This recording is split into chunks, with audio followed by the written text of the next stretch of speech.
Como es habitual, en cadena regional siempre tenemos micros especializados a través de la Agencia de Extensión Experimental del INTA de Rafaela. Sus técnicos, sus profesionales nos hablan de temas del momento, como viene ocurriendo últimamente, suplementación, pasturas otoño, invernales, son los temas a los que recurrimos a través de ellos.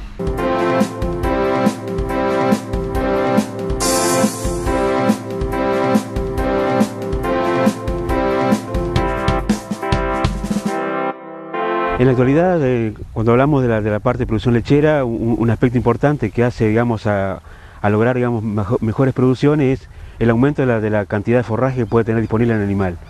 Entonces, hoy en día, con la intensificación, uno busca de alguna forma producir más leche, pero para producir más leche necesitamos producir también mayor cantidad de forraje. Por lo tanto, es importante que el productor empiece a hablar de secuencias forrajeras que me permita de alguna manera incrementar esa oferta de alimentos por unidad de superficie. Por lo general, hablamos que un aspecto importante que hace a ese aumento de productividad es el tema de incorporar dentro del sistema los forrajes conservados. Y generalmente cuando uno piensa en forrajes conservados pensamos en maíz o sorgos para silaje, principalmente. Hoy en día tenemos la posibilidad también de meter dentro de la secuencia o de incorporar dentro de la secuencia lo que son los cultivos de invierno, especialmente lo que puede ser trigo, en algunos casos avena y también cebada como cultivos de invierno para ser conservados como ya sea especialmente bajo forma de silaje. Si bien uno piensa a veces que los cultivos de invierno tienen una finalidad que es el pastoreo, también lo podemos ver como un cultivo que se puede destinar exclusivamente para conservar. En este caso, por lo general para nuestra zona, un cultivo que funciona perfectamente bien es el trigo, que sembrado a fines de abril, principios de mayo, un trigo de ciclo largo, me permite estar cosechándolo, por ejemplo, en los meses fines de septiembre, octubre, al estado de grano pastoso, lo cual me permite lograr por ahí producciones de forraje de buena calidad y con buen volumen. Esto hace, digamos, que yo pueda tener ya en la primavera una cantidad de forraje conservado que me permite de alguna forma ya hacer mejor la planificación de lo que voy a necesitar en el futuro en lo que respecta a maíz y lo que puede ser sorgo para silaje. Aparte de lo que es el trigo, tenemos la posibilidad también, hoy en día, como han aparecido mucha mayor cantidad de cultivares en el mercado, es la cebada, que es un cultivo que tiene un ciclo corto, que en poco tiempo me puede dar un volumen adecuado de forraje y de buena calidad. Esta es la otra posibilidad que tiene el productor hoy en día de incorporar en la secuencia de cultivos para conservar, que es la cebada. Dentro de lo que es cebada uno puede elegir cultivos que son forrajeros exclusivamente o cultivos que también se llaman cebada cervecera, que también pueden ser utilizados para conservar.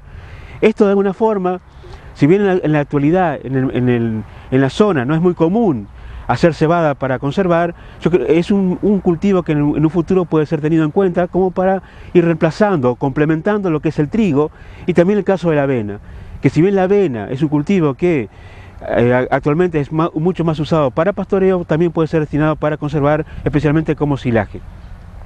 Todos estos cultivos, de alguna forma, deben ser picados o cortados al estado de grano pastoso, grano lechoso pastoso, que es cuando me van a dar un buen volumen y a su vez van a dar una buena calidad de forraje.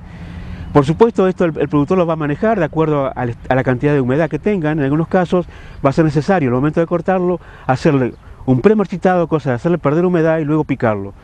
Entonces, dentro de lo que es lo que el productor puede usar hoy en día, estos cultivos me pueden dar, digamos, una buena cantidad de forraje de una calidad aceptable y me va a permitir incrementar en forma aceptable la oferta de forraje y de esa forma mantener producciones de leche estables y altas cargas en el campo.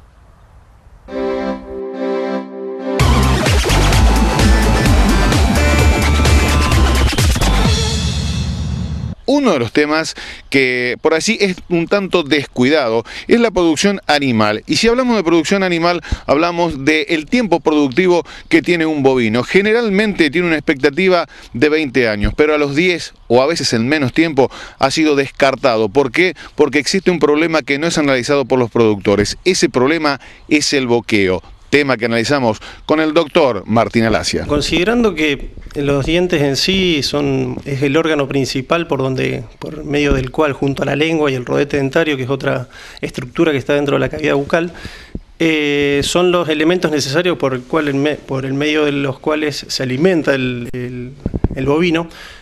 Considerar o tener en cuenta el desgaste de esto, o sea, tiene implicancias productivas muy importantes, ya que el animal no se alimenta como debería, por lo tanto no produce como debería. El tema del desgaste dentario, hay un poco una diferencia entre los tipos de producción, o sea, es mucho más frecuente en rodeo de cría, ya que la alimentación no es que esté descuidada, sino que es otro tipo de alimentación referida al ganado lechero. Por lo tanto, es un factor a tener, o que es muy tenido en cuenta en este tipo de producción, en el rodeo de cría. Por lo tanto, es raro escuchar que en el ganado lechero se descarte un animal por desgaste dentario, sino que se descarta con anterioridad por problemas productivos, por problemas sanitarios de mastitis o reproductivos. Con respecto a lo que es el desgaste dentario en sí, o sea, ahí existe diferencias en cuanto a la evolución o al deterioro de los órganos. O sea, un bovino tranquilamente puede tener su sistema digestivo totalmente adecuado o funcional, pero el desgaste dentario ocurre antes, por lo tanto inutiliza todo, o sea, desde el punto de vista productivo a ese animal. Existen distintos factores, existen distintos factores que intervienen o que predisponen a un mayor o un menor desgaste. En ese sentido, podemos incluir desde las especies forrajeras, por medio de las cuales alimentamos a esos animales. Existen pastos duros que requieren un trabajo, una fricción mayor de esos dientes con respecto a pastos más tiernos, como pueden ser un trébol blanco, por ejemplo. Existe un sistema de pastoreo que hace que cuide, o sea, que el productor cuide más esas pasturas tiernas, por lo tanto hace que el animal no haga un pastoreo selectivo y que dé predominio, o sea, inutilice esas pasturas tiernas dando un predominio de pasturas no tiernas, con lo cual el desgaste dentario es mayor. La disponibilidad forrajera es otro, ya que por lo general cuanto más disponibilidad tienen, más comen, pero lo cual significaría un desgaste mayor. No es tan así, ya que cuando hay menos disponibilidad tiene que pastorear en distintos lugares con menor tamaño de bocado, o sea, requiere mayor frecuencia de bocados para llenarse de la misma forma. Por lo tanto, también la disponibilidad forrajera sería otro factor a tener en cuenta, ¿no? Hasta el clima puede llegar a condicionarnos, ya que sequías o vientos muchas veces acarrean tierra, arena, por ejemplo, hace que la calidad forrajera, hace que esos pastos sean más fibrosos, tengan menos cantidad de agua, por lo tanto también hace que la fricción de esos dientes, ese desgaste sea mayor. En otro sentido, también podríamos influir hasta la calidad de agua, en otro extremo también, a lo mejor menos importante, por así decirlo, pero niveles de flúor, por ejemplo, también pueden intervenir en ese desgaste. Existen factores genéticos, por ejemplo, diferencia entre razas más resistentes como los Bos indicus, las cruzas cebú o cebú, son más resistentes a ese desgaste o están más adaptadas a incorporar esos pastos de menor calidad. Por lo tanto, también podrían ser tenidas en cuenta esos factores. Si nosotros consideramos que un bovino en condiciones normales podría llegar a vivir 15 a 20 años, el desgaste dentario muchas veces hace que sean descartados a los 10 años, a los 8 años de edad, perdiendo unos años de producción del animal importante, inclusive hasta el 50% inclusive. Por lo tanto, es una actividad que se realiza por medio del boqueo. Se considera el nivel de la altura de los dientes, como para así decirlo, y de acá, desde ese nivel obtenido, se pueden tomar distintas medidas. Por ejemplo, un animal que tenga medio diente, por ejemplo, y va a pasar un invierno en un potrero o en condiciones alimenticias malas, puede llegar a ser rechazado. No así un animal con mismo nivel de diente, pero que se le va a suministrar una dieta mucho más adecuada, mucho más tierna, mucho menos abrasiva. ¿Tiene solución este problema dental en bovinos? Sí, existe, bueno, primero obviamente tratar de disminuir ese desgaste que veníamos diciendo, ¿no? Pero una vez producido ese desgaste, y si el animal lo justifica, tranquilamente se pueden realizar distintos implantes. O sea, son implantes que se aplican en la zona donde deberían estar los dientes y que tendrían esa acción de triturar y de cortar, ayudar a triturar ese pasto ingerido. ¿El productor tiene conciencia de los temas que acabamos de exponer, es decir, de analizar cada uno de los sectores, de los climas, de la alimentación que se le da a cada animal? La mayoría muchas veces no lo considera. Vuelvo a decir lo mismo, que a lo mejor el productor de cría es más consciente porque el rechazo por este problema es mucho más frecuente que a lo mejor el productor lechero, por así decirlo. Pero en la mayoría hay muchas veces que bueno, no por mala información o porque no se le llega como se le debería llegar a lo mejor al productor, estas medidas no son consideradas. Y si analizamos desde el punto de vista económico esta problemática, ¿cuánto pierde, por ejemplo, un productor? Y si antes decíamos que a lo mejor el animal sería rechazado o sea, en la mitad de su vida, a lo mejor si teníamos alrededor de 15, 20 años de esperanza de vida, por así decirlo, de posibilidad de vida del animal, muchas veces son rechazados hasta la mitad de su edad. Por lo tanto, el costo que pierde el productor, es importante muchas veces.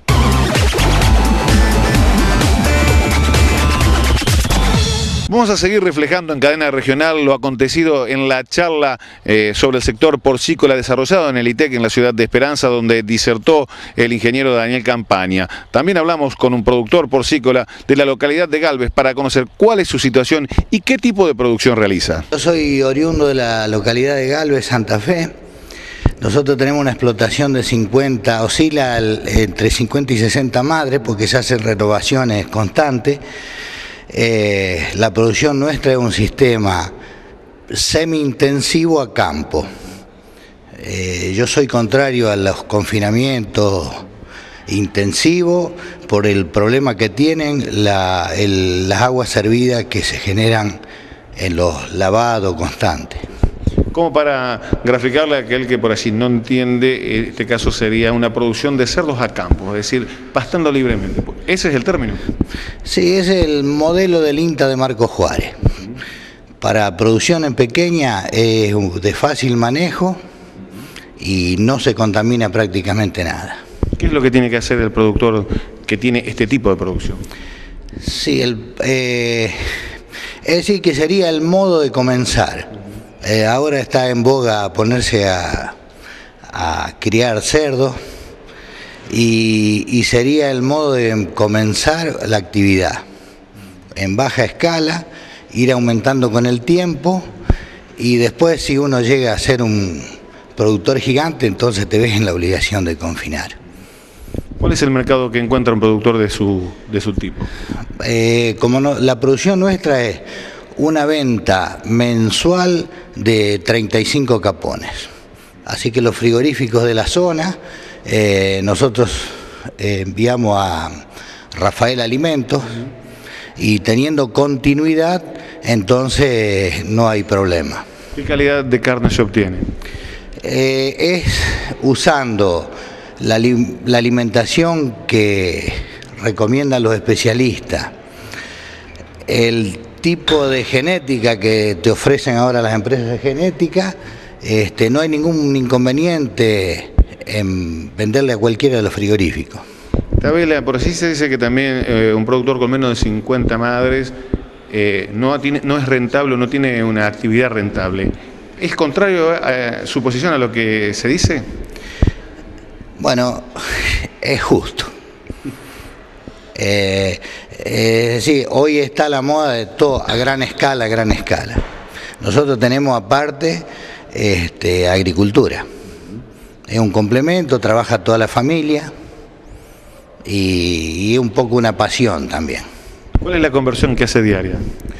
La conversión nuestra no es la que se dice 3 a 3,5, no, siempre estamos un poquito más arriba. No es tan fácil lograrlo eso. ¿Y cómo se logra? ¿Con qué tipo de elemento? ¿Con qué tipo de pasto? No, pasto no. Nosotros tenemos una plantita de balanceado.